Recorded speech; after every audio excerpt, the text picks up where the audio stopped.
अस्सलामुअलैकुम वरहमतुल्लाहि वबरकातुहू। We will start chapter number 2 kinesiology. Chapter 1 के जो मेन टॉपिक्स थे वो हमने ऑलरेडी कवर कर लिए थे, बस चंद एक ही रह गए थे। स्प्रिंग्स और इलास्टिसिटी वगैरह जो आसान है, जो आप रीड करोगे आपको इजीली समझ आ जाएंगे, वो हमने नहीं किए। ठीक है, पेंडुलम है, एक्सियल सस्पेंशन है, इसके अलावा जो है इसका डिफरेंस पुली आ जाता है, एंगल ऑफ पुल क्या होता है, लीवर क्या होते हैं, ये ऑलरेडी हमने डिस्कस कर लिया था। और ये जो मेजर कॉन्सेप्ट्स हैं वो तो फिज़िक्स वाले ही हैं, इसमें इतना ऐसा कोई बात थी नहीं।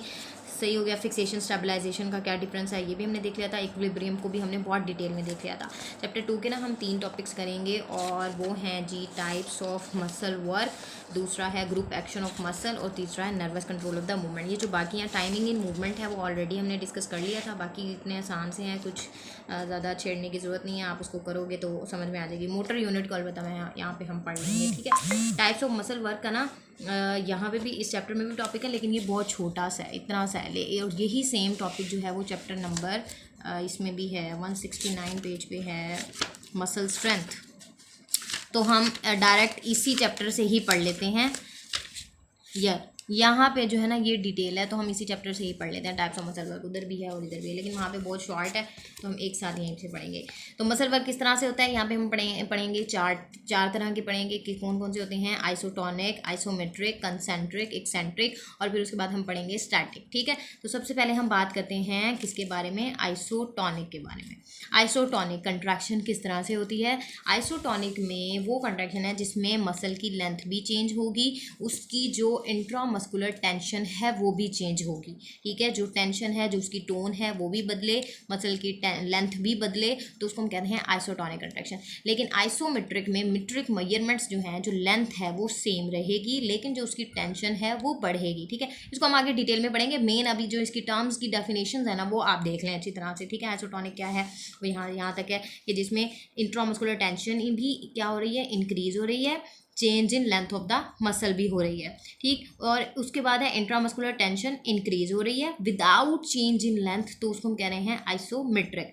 नेक्स्ट हमारे पास आ जाता है कंसेंट्रिक। कंसेंट्रिक में क्या होता है, attachments of the working muscles towards the centre of the muscle आ रहे हैं। जो दो मतलब कोई मसल है, लाइक अगर हम एग्जांपल लेते हैं बाइसेप्स की, कंसेंट्रिक में क्या हो रही हैं, अटैचमेंट्स जो हैं वो क्लोजर हो रही हैं। ठीक है, towards the centre of the muscle आ रही हैं। जैसे आप एग्जांपल ले लो एल्बो फ्लेक्शन की। ठीक है, एल्बो फ्लेक्शन में आप ले लो बाइसेप्स को देख लो। ठीक है, लाइक अगर हम बात करते हैं कि मोटा मोटा उसका ओरिजिन इंसर्शन की बात करते हैं, और उसका ओरिजिन अगर हो रहा है जी उससे ह्यूमरस से हो रहा है, और जो उसकी इंसर्शन है वो यहाँ पे आप देख लो एल्बो जॉइंट पे हो रही है। ठीक है, अगर अब ये जो है ये एल्बो जॉइंट से अगर हम मूव करेंगे, यहाँ पे जा रही है ना, ठीक है, तो उसकी जो अटैचमेंट्स हैं वो एक दूसरे के क्या आ रही हैं, क्लोज आ रही हैं, सेंटर ऑफ द मसल की तरफ आ रही हैं। तो ये जो वर्क आ जाता है इसको हम कहते हैं कंसेंट्रिक मसल वर्क। ठीक है, लेकिन अगर अपोजिट में होता, ये हम मूव करते इससे अपोजिट इस तरफ मूव करते, तो ये अटैचमेंट्स जो है ना वो away from the centre of the muscle जा रही हैं,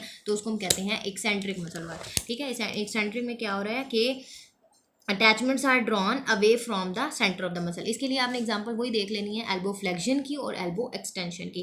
फ्लेक्शन जब आप करोगे तो आपका जो बाइसेप्स हैं वो क्या हो जाते हैं, बिल्कुल इस तरह से मोटे से हो जाते हैं ना। ठीक है, मतलब एक दूसरे की तरफ मूव करते हैं। लेकिन अगर आप एक्सटेंशन करोगे, जो आपका ट्राइसेप है वो लेंथनिंग में चला जाता है, तो वो क्या है, away from the centre of the muscle जा रहे हैं, तो उसको हम कहते हैं जी एक्सेंट्रिक मसल वर्क। अब हम देख लेते हैं स्टैटिक। स्टैटिक मसल वर्क में क्या होता है कि जिसमें no alteration in length of the muscle, जो मसल की लेंथ है ना वो बिल्कुल भी चेंज नहीं होती है।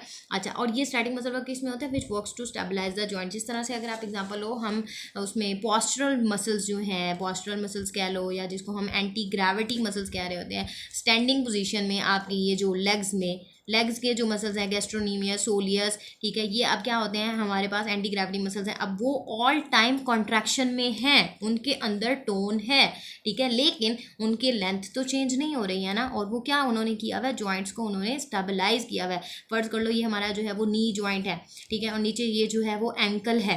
ठीक, अब आप जब खड़े होते हो तो आपकी टांगे मुड़ तो नहीं जाती ना, आप स्ट्रेट रखते हो, बिल्कुल सीधी रहती हैं, तो मसल के अंदर टोन है, उसको हम कहते हैं स्टैटिक मसल वर्क। लेकिन there is no alteration in the length of the muscle, और वो वर्क कर रहे हैं टू स्टेबलाइज द जॉइंट और उसके बाद हमारे पास यहाँ पे हमने देख लेनी है कि अटैचमेंट्स ऑफ द मसल जो है वो क्या रहती हैं, स्टेशनरी रहती हैं, ठीक है। जैसे हमने पहले पढ़ा था ना कि अगर बाइसेप्स ट्राइसेप्स की बात हो रही है तो उनके रीजन इंसर्शन टूवर्ड्स क्लोजर हो रहे हैं और अवे फ्रॉम द सेंटर जा रहे हैं, लेकिन स्टैटिक मसल वर्क में ऐसा कोई सीन नहीं हो रहा है, तो इसको हम क्या कह रहे हैं जी, क्योंकि इसमें लेंथ चेंज नहीं हो रही है तो इसको हम कहते हैं जी स्टैटिक मसल वर्क। सही है।